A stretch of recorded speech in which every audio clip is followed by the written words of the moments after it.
I thank you, Chair. In order for us to stick with within the 15-minute time slot, let me skip, with your permission, or by just saying all protocol observed.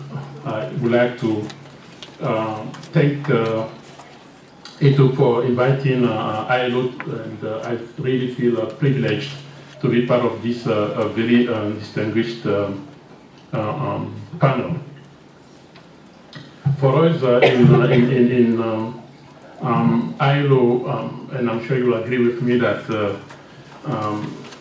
when we come to Brussels, we always say that yes, we come to the crossroads of Europe, where we are meeting, and therefore looking at the theme that you have selected for this gathering in itself, it just goes together that we are really at the crossroads.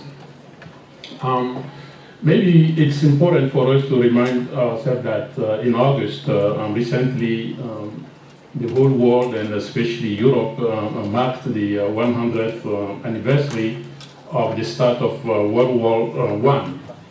And as we know, a devastating war in which some close to 8.5 million people lost their lives, while another 20 million were severely wounded.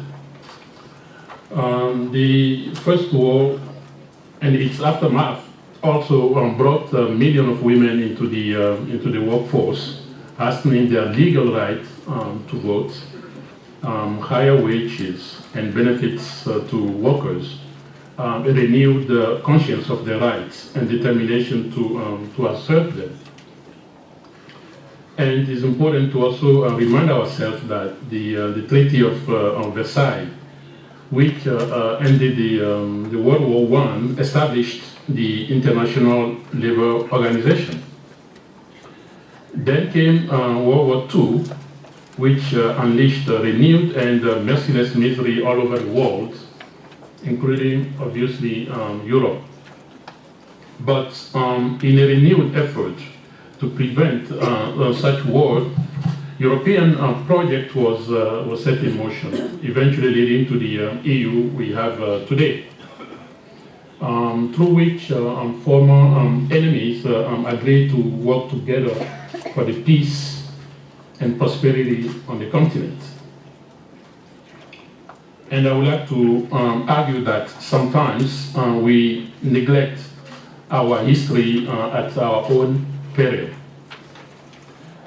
The road chosen by Europe was built through increasing economic integration within Europe and between Europe and the rest of the world. And this has had steadily accumulating consequences for the world of work, which Europe has sought to address with a parallel drive to strengthen the social dimension of its integration.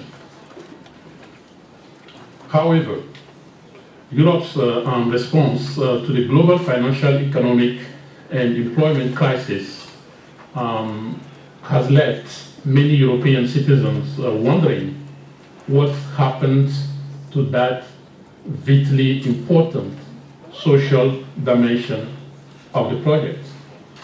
And I believe that's what the ETUC Secretary General just reminded us. The European trade union movement has also played a key role in shaping the European project, tirelessly advocating that the social dimension must be as strong as the economic if political unity and momentum is to be maintained. The International Labour Organization, too, was and is intimately involved in the history of Europe. As I have, and I have to say, it seems to us that the economic and social dimension of the integration are slipping out of balance. The consequences are serious for Europe and its global partners. So indeed, I want to reiterate it again, Europe is at crossroads at which it has to choose whether to carry on down a road in which social priorities are pushed below a search for what one has called the financial rectitude, or to seek a new, stronger balance in which a focus on more and better jobs work hand in hand with the fiscal and the monetary policies. The European economy's recovery is in danger of stalling. The European Central Bank has announced a new initiative, but we do believe that they need to be accompanied by investment and employment policies initiative in order to remain or to be effective. Employment in Europe estimated around 217 million in 2013 is still below the pre-crisis level of nearly 223 million in 2008. And the unemployment rates are approaching 10.2% if our record are right, compared to the level it was recently as announced in July 2014.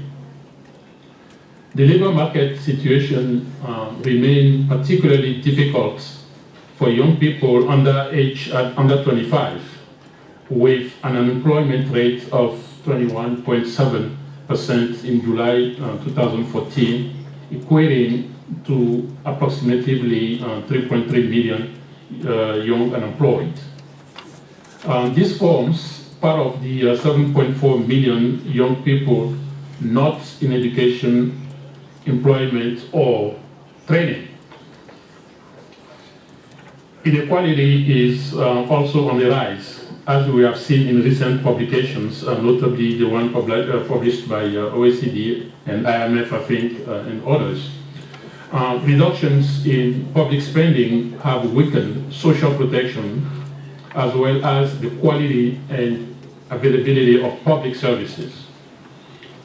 An aging population presents new challenges to society, the economy, and not least the labor market.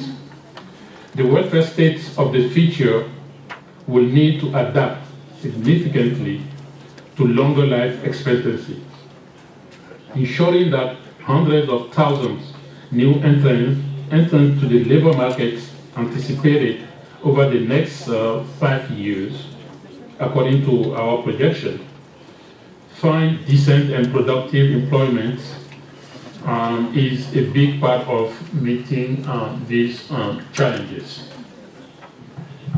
Another challenge is the whole migration within Europe and the migration into Europe from other parts of the globe, which, as we all know, has reached unprecedented level, causing unease in some quarters.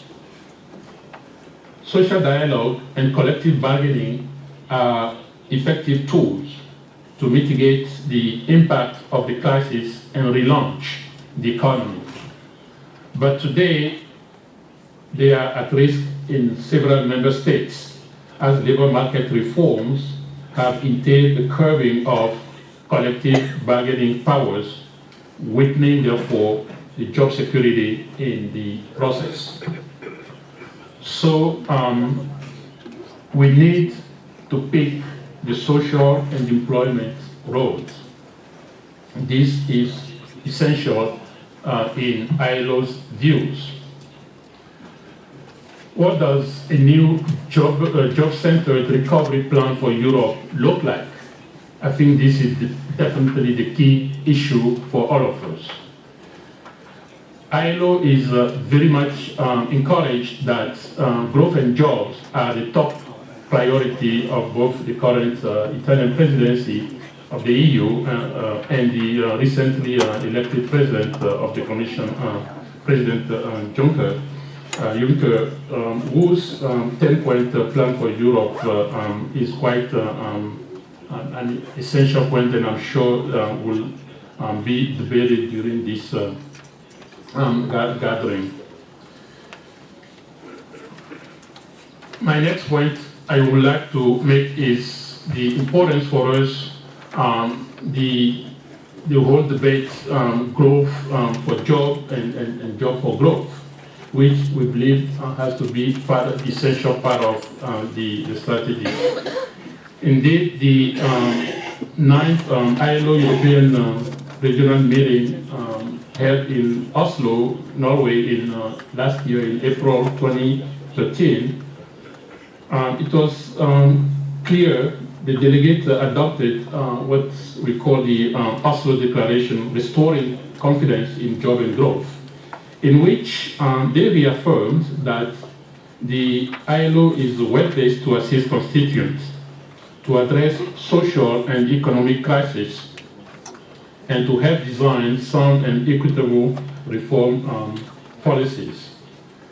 So let me quickly share a few thoughts based on the tripartite consensus at the Oslo conference on how we could move Europe beyond the crossroads, and also where we see the ILO playing a crucial role. Firstly, a strategy that puts job and people at the center of the recovery effort is clearly needed. Then, secondly, we also do believe that the private sector must take the lead on creating jobs. This can only be achieved, however, if there is a renewed emphasis to encourage productive investment. For a start, by ensuring access to credit and financing for small and medium-sized enterprises. These are, after all, the engine of employment creation. And this can be done, for instance, through the provision of credit guarantee. The third point that I would like to make is the fact that policymakers must remain mindful of the long-term implication of changing employment legislation and policies. Fourthly, and our last point, is the need for us to have a renewed sense of coordination. This crisis has reinforced the fact that the global economy remains highly interconnected, and which is even more relevant in the context of the Eurozone. Here, a common currency must go hand in hand with common institutions, particularly with regard to fiscal policy, financial systems, and strengthening or redistribution mechanism. So let me just end here by be clear that we do believe in ILO that it's only by working together and all parties. We do not believe that individually speaking, there is an institution or an individual that has the perfect solution. But by putting our head together, we shall win this battle. I thank you.